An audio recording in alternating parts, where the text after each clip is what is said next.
level up your hunting game and join the cause. Help preserve small-town Texas hunting culture and become a more successful hunter by learning the best ways to squeeze the most out of your budget and precious time out in the field. Welcome to the Feed Bandit Podcast. Here are your resident bandits, Richard Kinchlow and Jimmy Byrne. Good evening, ladies and gentlemen, faithful listeners of the Feed Bandit Podcast. Corn Bandit coming back at you with a solo podcast for you here today. Me and Mr. El Bandito himself have been super busy. I mean, after all, it is hunting season, right? So what good would we be if we're not out there logging actual field time? So wanted to do a quick podcast for you guys, talking a little bit about the past couple of weekends of dove hunting. You know, I know we're getting so close to the opening of rifle season in Texas.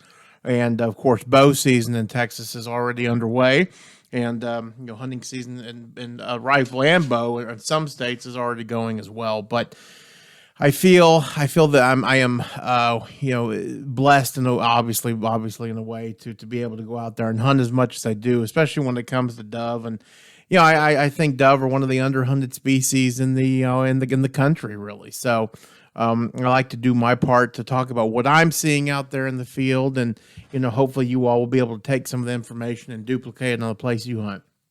So talk a little bit about that. And also I found a really cool article online from a source that we'll post here in the show notes, but just kind of a good general preparation article, kind of geared more towards, really bow hunters, obviously, but, also for rifle hunters, talking about some things you might want to consider before going out there and hopping in that blind on opening weekend of deer season. So we'll kind of touch on that article, and again, we'll post it down below as well. So first and foremost, want to get back to the dove hunting. We've said it a million times here on this show, and you've heard it elsewhere. But a lot of dove hunting is really done in the first couple of weeks of September, and then that's it. Everybody kind of hangs their gun ups. Now, of course, that's not everybody. Okay, and then you've got people like me who are the outlier. Okay, it's going back just to statistics at Texas Tech with Dr. Ronald Bremer. The only thing I learned in there was the term outlier. And I guess when it will come to dove hunting, I am the outlier. I mean, I will sit there and I will hunt them literally every single weekend until I cannot do it anymore. And kudos to the state of Texas for extending the season into, I think this is the second year in a row now. It actually goes into the second weekend of November, which I think is really, really cool. But, that being said, with, not a lot of dove hunting, coming from hunters really in the middle of September, it's certainly not a lot in October either. And I think it's a real shame, for a couple of reasons. First and foremost, God bless it. Normally it's a lot cooler, right? That being said, yesterday was August. God, thank God it wasn't October 11th. And, it was a balmy 97 degrees at my daughter's 4 o'clock soccer game. So it was kind of funny. Everybody was trying to dress like it was fall, but it clearly felt like it was summer. But most of the time, obviously, those October dove hunts are just darn pleasant, to be honest with you. The other thing is you can also get a lot of good hunting in. But by that time, we have definitely had multiple cold fronts have blown through the area, and as we've always talked about, what those cold fronts always bring good surprises, okay? And they're going to bring you more migratory birds. If you're like me and you just like being outside, which of course we hope you are like me, and just love being outside, it brings in monarch butterflies too, something to kind of pass the time when you're waiting on the next bird to come by. And then, of course, for all the avid waterfowlers out there, which I am too, also brings in fresh loads of ducks and geese and cranes and all that kind of good stuff, which in Texas we really can't touch until first weekend of November. But it's good for them to come on in, get comfortable, enjoy life, swimming on their back, feeding on duckweed, and so that when they show up on that opening morning, it's a nasty surprise. So with all that being said, wanted to talk about the last couple of weekends of kind of the Texas dove season. So this would really be the first and second weekend, and I guess the third weekend. Is that right? Did I carry the one? I can never remember. Yeah. Okay. So no, it would have been the second to last weekend, or no, it would have been the last weekend of September, first weekend of October, and then last weekend. So we're going to talk about the last 3 weekends because it is incredible how things can really change. Okay, so here we go. The last weekend of September. All right, so let's talk about the setting. Let's talk about what's going on. Okay, well, first and foremost, you all remember, if you listen to the show, we had how many inches of rain did we have? About 14 to 16 inches of rain on September 2nd. I remember that because my father had a great dove hunt that night, opening day. Next morning, since we hunted over water, was or the next day rather, complete washout, and really so was the majority of September. Because again, we are hunting over water. That is our primary ambush site. And when you got puddles and you got streams, as long as they're out in the open and they kind of meet their needs as far as safety is concerned, those dove will just assume land there, as they would at our frac tank. So September was really frustrating. Well, guess what? The end of September, first weekend of October were freaking outstanding. So let's talk about it. Again, dry climate, okay, hadn't had any rain to speak of, but we had some significant cold fronts. When I say significant, I put those in little air quotes because, we're talking about we were in the 80s and then it dropped the high into 74, okay, and just barely scraped the upper 50s, 59, on some thermometers, more like really the low 60s. So definitely cool enough to feel like fall here in Texas, and certainly the birds were. So we'll so that Friday of that first of that second weekend, excuse me, the last weekend of September rather, we show up a little bit early. Typically when you're hunting tanks, it's the hunting water source really, the birds are typically going to hit that last before they go to roost. That's just kind of what they do. And that's always been my experience. Hey, with white wings or different parts of Texas, it could be different, but everywhere I've hunted, that's always been, my experience. So I just assumed, I knew we had some fronts in, knew it's been dry, figured, man, we got to have some birds in the area, and I was right. So we pull up to our normal spot, the frac tank, as you've heard us say a million times. And, we go to drop off our first person at his site, and lo and behold, we got 5 or 6 birds bust out of the tree. And I'm thinking, man, oh man, that is great. Birds of feather flock together, and that is definitely the case when it comes to migratory dove. You see when you don't really see onesie twosies like you do locals, okay, dove that kind of born and raised there, if you will. It's typically in groups, and that certainly played out to be true last couple of weekends. So we saw that. It was really exciting. That was approximately 3:45, 3:50, something. I know it's crazy. I can remember that time. But so again, we're there a little bit early. Typically they're going to come in. The activity really starts to pick up towards dark, and then normally with migratory birds, you get kind of a big boom, right at shooting light or just after, and then all heck breaks out. But a lot of times it's too late and you just got to watch them. So we pull up, and really the action was relatively steady throughout the entire evening, which was just great. And again, we had groups of, pairs really. Okay. Twos and fours and sixes and eights coming in, occasionally a single here and there, but it was a phenomenal hunt. And again, they were keying on that water, and we did extremely well. Went back there the second evening and didn't do as good, but still had a great shoot. And it's tough to shoot water 2 times in a row. It's the same water 2 times in a row. And typically during the first couple weeks of the season, I won't do it.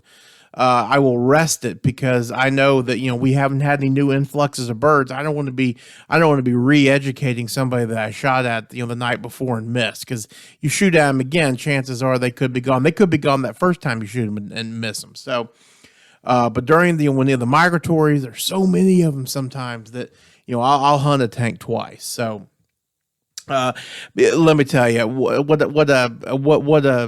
a great hunt. Okay, 2 great hunts. on this last week of teal season too, and that stunk, but that was disappointing. But the dove hunting was great. Couldn't have been happier. So fast forward to the first weekend of October. Okay, here we go again. No rain. Okay, same basic conditions. Actually, it's going to be a little bit warmer this time, but we actually have had one or two little, these little micro fronts, whereas in the panhandle of Texas, it gets down to it's in the 40s, and by the time it gets here, it's really kind of petered out. It's nothing to get too excited about, but it still felt good, and I knew it was still going to bring in birds. Well, here we go. Same thing. This time we get there a little early. Friday of the last weekend of October, we end up getting there probably about 3:30, and the trees are loaded with dove. It's pretty exciting. So we were cautiously optimistic. Actually, a good friend of mine coming in from the west, he actually stopped by the tank on the way to the house and saw a bunch of birds that were already working in. This was noon, so we knew we were in for a really good hunt. So and of course it didn't disappoint. We absolutely we tore them up. We absolutely tore them up. Now, we always talk about migratories and their kind of their routine of just hitting these tanks, really at the last light. Okay. And then Jimmy, my co-host, obviously has mentioned it many a times, and he's right. That's typically the way it works. The weekend before, I didn't mention this, but we did get a pretty big boom about 6:30 or so, and shooting light wasn't until 7:30. So naturally we waited until shooting light that weekend to see if we could get anything else, and it really just kind of died down. Well, polar opposite this weekend. Had some decent shooting, and did very well. In fact, I think I was at like 13 birds, something like that, and obviously was just tickled to death. And then, literally, 8 minutes, maybe 10 minutes before legal shooting light, the skies erupted. And it was unbelievable. And to set the stage for you, we had been there again since 3:30, obviously pretty early, and had some shots. We definitely had some shots, but a lot of the birds were avoiding the tank. I mean, you could see them out there. We were talking to each other with a guy who's positioned on a hill, overlooking the tank, but he can also look out there in the field, and he can see all these doves just flying, I guess literally from south to north. And they were landing, and they were landing in these trees to where we couldn't see them. They were, a quarter mile, half mile away, something like that. So I'd say a quarter mile away.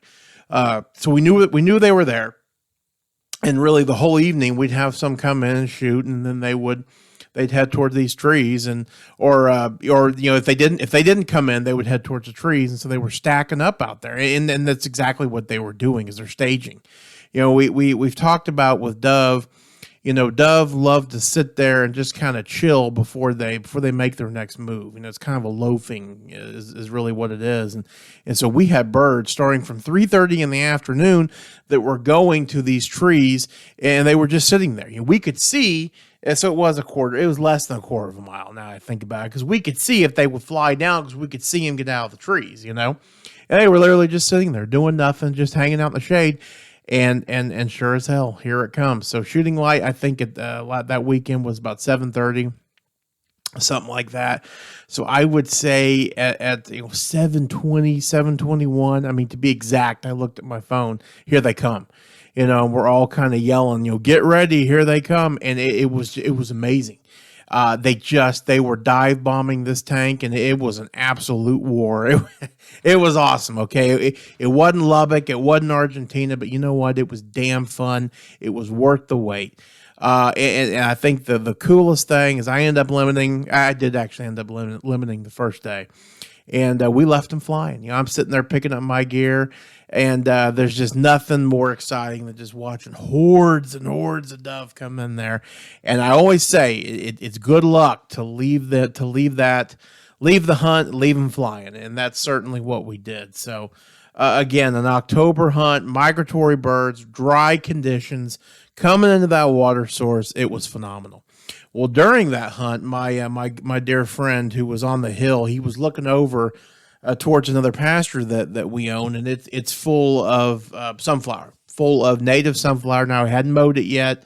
because quite frankly, time just got away from us. But he could see hordes of dove in this natural sunflower field. Not natural. What's the word I'm looking for?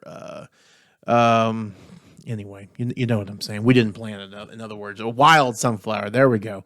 And so he said, "Hey, let's see if we can go over there, middle of the afternoon for the hunt on Saturday and see if we can get into them." I said, "Yeah, let's do it."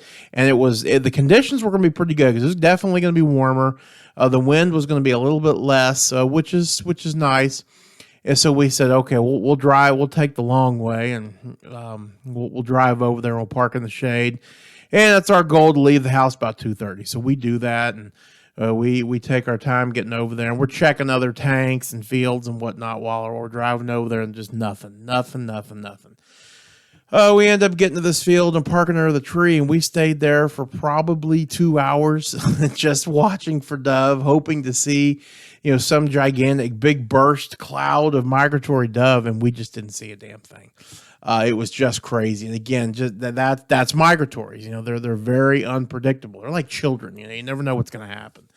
And so they ended up really not being there. That same friend of mine, he hunted that hill, and he could actually see him there in the evening. A couple hours after this, but nothing like the numbers that we saw. So, we went back to the tank, again, and then we show up, and sure enough, there's birds there. I mean, it's starting off kind of like it did on the Friday before, and it was funny because I think I started off. I had just put my mojo out, and literally put my plugs in my ears, and here they come, and I've got 3 on the ground that quick. I said, "Oh my God, it's 4:15, and I've already got 3 birds towards my limit." I couldn't do the math. I still can't, but I'm like, I'm still in the teens. I need dove here, but I'm sure as hell got a good start. So that was super exciting. And again, as it was the day before, we definitely had some birds coming in, but nothing like it was. I do contribute that to shooting that. So here we go. Okay, we're starting to see birds stack up again. I said, here they go. They're going to do it again. They're going to make that big push. Hopefully a couple of minutes for shooting light. This is going to be great, and we'll start cleaning up on them. I think I had 8 in my bag at that time. So again, shooting light, I think now was like 7:31. It changed the 7:29 rather. Okay, so it got a little bit earlier. And sure as hell, here come those birds, but it's about 7:28. And it was getting dark. It was definitely getting dark. So, the shooting light there it's there for a reason. But I swear to you, it's like they knew. It was like they knew. And again, we literally shot for about a minute and a half, because we follow the rules, And again, we left them flying, but we were pissed. We're like, man, it's like they had watches. They knew. So it was really, really cool. Now, of course, in that minute and a half, we ended up taking 3 or 4 apiece. They were just so thick. But man, that is migratory dove hunting. That is what you've got. That is what you look forward to in October. Now, it can be really hit or miss, and I say that because of this. My father went back to the frac tank this past weekend. Okay, so it's been 3 weekends in a row. Again, same types of conditions, except this time we haven't had a front in about a week. Okay, so we're dealing, potentially with some stagnant birds. It's kind of a stagnant situation, really. The other thing is that it was actually hotter. Okay, and I've always said the more miserable you are as far as heat is concerned, typically the better the dove hunting, and but I never said that's going to work all the time. Well, it certainly did not work out this time. Unfortunately, my father and one of his dear friends was skunked with a capital S this past Friday. To the point where they didn't even see a dove, which is just unheard of, especially in October, especially at this place. So it happens. That's migratory dove. Again, they're fickle. They're like children. You think they're going to go here and they end up going there, but that's what makes it fun. Not really. If it was up to me and I could calculate it and get it perfect, that's what I would do. But I'm a spoiled little, when it comes to dove hunting, and I want it my way, perfect every single time. But obviously it does not work out that way. So That was the dove hunting weekend, my friends, and it was absolutely, again, just an absolute incredible weekend. Again, I encourage you, if you've got the opportunity to go hunt dove late in the season, man, you just can't beat it. You're out there in your shorts and your snake boots. Okay, if you're hunting in a semi-cut field and it feels good out there, you're listening to your football team lose like Texas Tech has been doing lately, and it makes me very angry, and they lose enamel off my teeth. But hey, listen, man, it's fall, and God knows it's better than sitting in the damn house like we did with that stupid contravirus thing. So, again, anyways, I encourage everybody to get out there, do some late season dove hunting. It's very rewarding. Now, of course, you run the risk sometimes if you're hunting a smaller piece of property, to where, okay, am I going to dove hunt, or am I going to, I don't want to spook things too much for deer hunting. And I think that's true. I think it's a good argument. I think a lot of people will not go and hunt, smaller pieces of property in October because they're wanting things to kind of cool off for deer season. Totally valid argument, and I completely understand that. So, a little tip for you here. If you've got a good working relationship with your ranch manager, okay, or with your, the guy who owns the ranch, okay. Ask that person, hey, I'd like to do some dove hunting. Any suggestions? Talk to those people. They can help you find a place, maybe not even on their place. Okay. So if you're hunting a couple 100-acre place and, you don't want to shoot it up, but you want to try some dove hunting, ask your rancher and say, hey, do you have any other, I was about to say colleagues, but that doesn't really work out there in the bush. You got any other, places where you could potentially dove hunt, but then connect me with somebody, maybe you can go shoot somewhere else and you don't disturb the place you're deer hunting. So again, just a thought, again, working out there, asking those types of things out there is very common. It's still kind of the good old boys system, and thank God for that. So, anyways, going to be reading an article, or discussing an article rather, that I saw on the North Texas E-News. Looks to be kind of a North Texas E-Newsletter is what it is. But there's an article in here that came out on the, actually just yesterday, October 11th. And it was put out by the Texas AgriLife Extension Wildlife Specialists. I guess it's a gentleman there who has just got some tips. It's one of the PhD there named John, Tomachek. And basically he is with the Texas A&M AgriLife Extension. He's really just kind of gone through here and talked about some really good tips on, getting your place ready. Now, I like a lot of Texans generally, again, we talked about several times, but when it comes to dove hunting, I think a lot of Texans will hunt those first couple weekends. They generally speaking use those weekends to, get their blinds ready, things of that nature, and also use that time to fill up their feeders and whatnot. So, a lot of this has happened here, or already happened for a lot of folks. But just in case it hasn't, here's some tips from him. So the first thing he kind of talks about is making a plan. And he basically says, the more time that you sit there and you make a plan and you actually get in there and take care of your blinds and your feeders and whatnot, obviously that's going to save you a lot of headaches when it comes to opening day. And he talks particularly here about about the insects in the blinds, and obviously if you've got ground blinds, you got to watch out for snakes. Mice are more prevalent in there too. Whereas tower stands can include raccoons, have that happen, and owls. I've had that happen too. During the season, your windows get knocked out, and oh my Lord, you go in there and there's 3 foot worth of owl droppings. Let me tell you, as a young man, I was not thin, but I did have stomach muscles, and that is from dry heaving so hard as I was told to scurry up there, boy, and clean out that blind. And boy, I earned my keep. Let's put it that way. But he talks about, taking the time to, to check out the blinds for damage, whether it be raccoons, yellow jackets. I've actually heard that the wasps have been really bad this year. It seems to be kind of unanimous, a unanimous statement for all over the state of Texas this year. They've just it's been really really rough. Not necessarily Yellow Jackets yet, but a lot of the Red Wasps. My experience has definitely been with Red Wasps, but then the darn Yellow Jackets, which those guys, mean dudes. I typically start to encounter them really when it starts to cool down.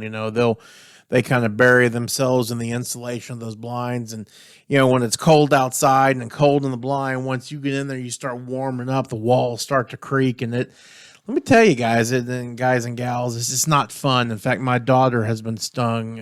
She's 2 Yellow Jackets and 2 bees. So both Yellow Jackets were in our blinds, and it's just so frustrating. So anyways, it talks about, again, kind of planning ahead. Now, kind of continuing on with the whole wasp conversation, we have found that bombing the blinds in advance don't really do a lot of good. In fact, I think it just kind of makes them mad. The other thing is bombing the blinds at noon on when you're out there is not a good time to do it, because nobody's home. So if you're gonna bomb your blinds, especially when it gets colder, I highly recommend doing that in the morning. Getting up a little bit early and, going out there right as the sun's coming up again, especially if it's cold and all the wasps are home. Throw a couple of those bombs in there, and that'll definitely take care of it. As it gets colder, however, you're probably going to need to do more. And I don't care how much you seal up your blinds, it's going to happen. It's just the way it's just the way it is. That is, unless you have a tank blind. We talked to the owner there of Tank Blind. He swears up and down that his blinds are wasp proof, and I believe it. And that's absolutely fantastic, and it's great for kids, because my little girl Abby was stung, and it was tough to get her back in there, but she's tough. Anyways, enough about the wasps. I say all this because I hate them myself too. But he goes on to one of his other categories here is, routine gear inspection. This is actually a really good point here. A lot of things I don't even think about. He's talking about from, taking care of your blinds, clothes, harvesting tools, rifles, okay, things of that nature. When it comes to routine gear inspection, I think that also, sight in your rifle. A lot of people say, I have my rifle in my case and I put it up. It's not going to be off. Baloney. There is a chance it definitely could be off, but more importantly, you owe it to that animal. And I don't care if it's a hog or a deer. You owe it to that animal to put a well-placed, deadly shot on that critter and drop it in its tracks. So I definitely think that's an important part of any get pre-season checklist, if you will, getting things done. And I need to take my own advice, actually, because I have not fired my deer rifle yet, and it is October, so I got to get that done. Also talks about things like flashlights. Okay, I tell you, that's something that I overlook, and of course, you're not going to check your flashlight until you need. And this happened to me before.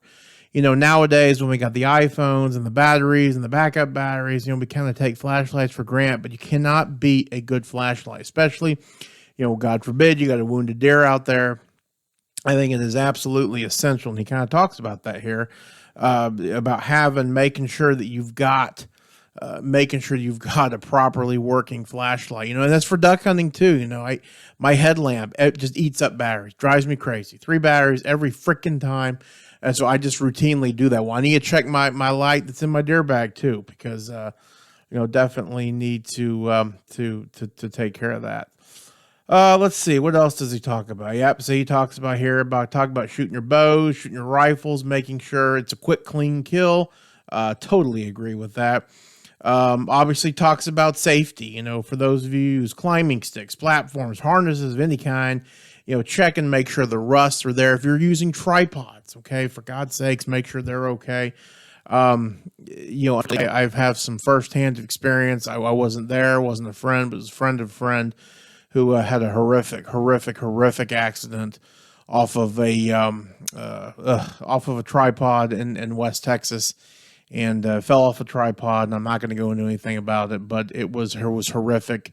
Folks, it's something, just another reminder, when T-posts are essential, especially out, in West Texas. You don't have any trees to, to tie your tripods down, your stands down, to keep the cattle from knocking over the wind or whatnot. But if you're going to use T-posts, which, I encourage you to do so, make sure you hammer them in at the same angles of the legs are going in. Okay. You don't want you don't want that T-post splayed out.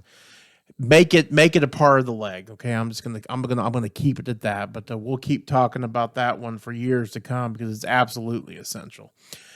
He goes in here to talk a little bit more, about knives and whatnot. Okay, getting all your gear prepared. All right. We use Cutco knives. That's kind of what we prefer. They got a good big rubber handle. We like them. They got good gut hooks. We have the ones with serrated blades and the ones that are not serrated. And we actually send those back to the factory in Rochester, New York, I believe is where it is, to get them sharpened, and they take the nicks out of them, things of that nature. So, may not have to go to that type of extremes, but I definitely encourage you to do so. The other thing I'll make a recommendation for, and we really talked about this a whole lot, but have multiple knives with you. Okay, not only it's so easy to lose knives, because it's like a striker for turkey hunting on a box call. You can lose those damn things so quickly. But what I like to do, hair, fur, okay, is one of the worst things for a knife. I mean, it just dulls the hell out of it. And so obviously there's going to be a part of the cleaning process where you got to cut through hair, you got to cut through fur, and obviously with hogs it's even worse because you got that iron type skin in there. Okay. So, I really, really recommend you having a good, big serrated knife that'll just chew through that hair. And again, it's going to get a little tore up. That's okay. That's why you got it. But good aggressive teeth to rip through that hair. And then of course you can use a skinner, if you will, to handle everything else. But that, I think that's a good recommendation. I know guys that actually have got a set of knives for deer hunting and a set of knives for hogs. Okay. Because, because the hogs are so much more difficult on the knives than the deer. So again, something to think about. And then, of course, a first aid kit, I think is absolutely essential, especially when you're out there in the middle of the nowhere. Not saying that you're going to break your leg or anything of that nature, but I think one of the more common injuries that could turn out pretty damn serious is the injuries to your hand while you're sitting there cutting. God knows what. If you ever meet me in person, look at my hands. I'll show them to you because I can go really fast, and those Cutco knives, they really work well, especially on human skin. Even though my skin is pretty hard compared to a lot of other people, but. Something to consider, antiseptic, what's that stuff that's, brown bottle, and you pour it out and it bubbles and it kind of stings, but it feels good. You know what I'm talking about, whatever that stuff is. Band-aids, things of that nature. Keep that handy in case you cut your damn finger off. That would really ruin things. The other thing he talks about is read your outdoor annual. Of course, they're not doing the outdoor annual because of the damn COVID for 2020, but they have it online, and I think it's really important that everybody look at the outdoor annual online, look at your county, look at where you are, and make sure you understand the regulations. Okay, things change. It's not as clear cut as Matador County, you can shoot this, and that. And there are some counties where it's a little bit different. It's a little bit different. You can't shoot a doe here. You can't shoot a doe there. Make sure that you understand, what you can legally harvest and where, especially when it comes to like turkeys and stuff. Okay. Like Eastern turkeys, if you can shoot Rios during the fall, you may not be able to kill Eastern turkeys. So, if you're in the area that's got both, so make sure you definitely check that out. Something else we're talking about, the hunting license. Okay, yeah, gotta have a valid hunting license. I think one of the most commonly issued ticket, besides just not having your damn hunting license, is that when you harvest an animal, harvest a deer, harvest a deer, whether it be a whitetail or a mule deer, you've got to fill out the log on the back of your license. You've got to do it.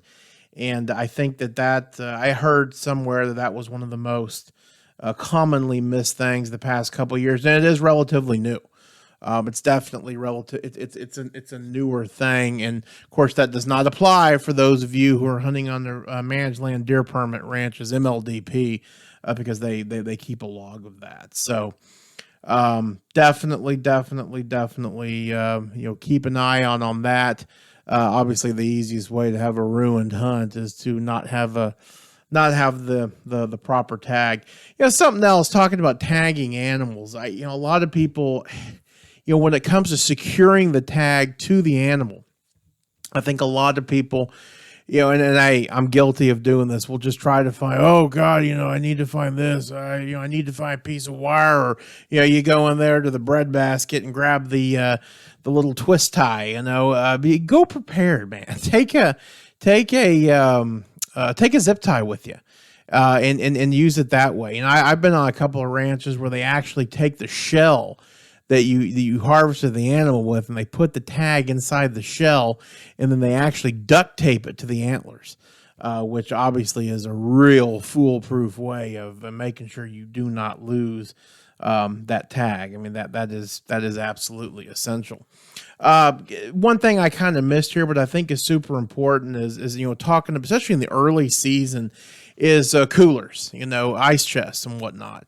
Obviously, the Yeti boys had the vision to reinvent the ice chest, and I'm sure as hell glad they did. As I know a lot of other folks are too, because quite frankly, going into town for ice became a real pain in the butt, especially in the early season. So, if you have the means, get yourself a dedicated meat cooler, okay? One that you don't have to put the meat in garbage sacks and then delicately put the meat in there because you don't want to get blood all over the cooler. Yeah. No. Get you a cooler that you can man up with your big beard and your pure black coffee and your tobacco and cigar, and you just got John chopping wood, and you cut that deer up, you wash them out, and you throw them in the cooler, and you sell, hell yeah. And then you put a couple of bags of ice on, you're good to go. Okay. I'd say the most important thing is make sure that thing can retain ice. Okay. So the Yeti type coolers are absolutely essential. And then of course, do yourself a favor, put the damn cooler in the shade. Okay. Just because you've got one of those super insulated, 8,000 pound coolers, doesn't mean that the heat's not going to get to it. So put it in the shade, and also label your cooler as well. That's helpful for any visits from the game warden or anything of that nature. And that being said, if you ever do get a visit from the game warden, you're cool. Normally they're going to be cool. Visits from the game warden, they happen. So you think, be smart. I know you're pumped, you're excited, but do yourself a favor and cooperate and work with them. They're just doing their job. That's for sure. So, anyways, this is a really, really cool little article. I'm actually pointing out a lot of good stuff. Some of the stuff I didn't even think about. So I'm going to go ahead and when we get done, I'll post this in the show notes. I think this is a good one. So, again, everybody, if you're bow hunting, if you've got any pictures, we'd love to see them. We've seen a couple already. We've shot some really nice deer so far. It'll be interesting. I'd like to hear from people how your acorn crop is doing. The red oaks here in Dallas are absolutely going crazy. The live oaks haven't, which typically it's the other way around. I mean, some live oaks are, okay, but the ones I typically use to gauge, okay, how's everything going to be, they really hadn't started falling. And I haven't seen the Rancho Bandito. I know that the pecans are looking like they're going to have a good year, but the acorns are looking like just a normal year instead of a banner year like it was last year. So anyways, that is all I have today. Again, as we always say, folks, support your local feed stores. Okay. Again, when you go out and you buy, a couple of bags of feed from, your local feed store, and you get a timer and a battery and something of that nature, okay, you are making a huge hell of a difference in the livelihood of that feed store. And let's not forget, it's a trickle down effect, right? You support that feed store is going to be able to support their local grocery store. It's a good thing. Without small towns, we as hunters, we kind of lose our identity, so we have got to do our part to help those folks, and they're working hard. I would much rather pay a couple of dollars more, and I put my money where my mouth is, folks. I would much rather pay a few more dollars to get some feed at a feed store rather than a big box store, something like Walmart. Okay, where Walmart could care less about the corn or the quality of the corn. So, oh, sorry, I had to, man. Whew. I'm going to wet the whistle there. So anyway, support your local feed stores, folks. It is absolutely essential. And good luck to you. Be safe, be smart, and we'll see you down the road, folks. Thanks for listening to the Feed Bandit podcast.